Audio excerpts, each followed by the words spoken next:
Are you afraid of your contracts? You don't need to be. When I did a study back in 2012, 30% of people said they love their contracts. You can be one of them. You see, contracts are tools to help you do business. You should be able to treat them as your friends. You might not love them just yet. They might be those annoying relatives that come at Christmas, but they can be and should be your friends.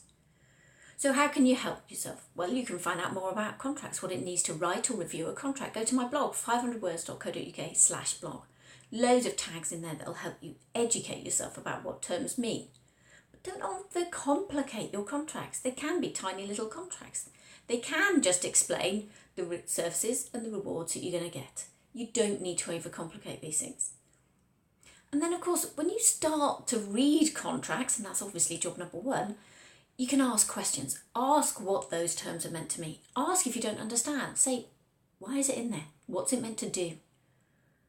And then you'll educate yourself slowly about all those little terms, and then you can decide how you're going to negotiate them. But the best thing you can do is to write your own contract. Get your own tiny little contract. It kind of acts as a birthday list, a shopping list, a wish list for what you really want to see. And then you can use it as a checklist for contracts that you receive. You see, not everyone is going to be working on the same page as creating lovable contracts. Some people just don't really get it. Some people don't get that contracts are just a tool. They're not just a huge way of providing paper to somebody else to make them unhappy. But if contracts really do strike fear into you, you have to remember that the only fear that you could create from contracts is by not reading them, by not understanding the dangers that you're getting into. So you can gain confidence, and then you will get over that emotional hurdle of treating contracts as not important. I know some people don't really like maths. I've got a maths degree, so that doesn't bother me. But I know people who used to say, I don't get it. I can't do maths. In a way they would never say, I can't do, for example, French. They might say, I've never learnt French, but they don't say, I can't do it. And contracts are the same. If there's something that really you need to struggle to overcome, then face your fear. Do it slowly. Do it with help. Do it with a friend. Do it in a workshop.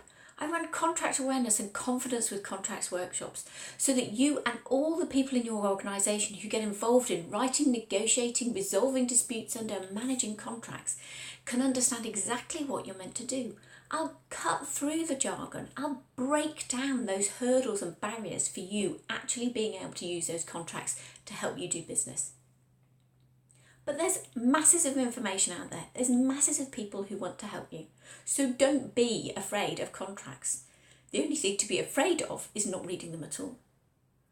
And if you really want me to help look at a clause, look at a contract, send it to me, put a clause in the comments, send it to me by email, Sarah at 500 words, and I'll cover it in a future live stream so that you can understand precisely what you are or are not being afraid of. Was it worth it? Was it worth all that angst, the sweating, the hard palms going funny, the hot drinks, the lying down in a cold room, all that kind of stuff? Get over your fears by getting some help, whatever that means.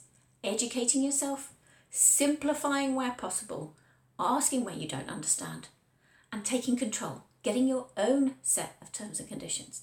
All of those things will help you to love your contract, not fear it.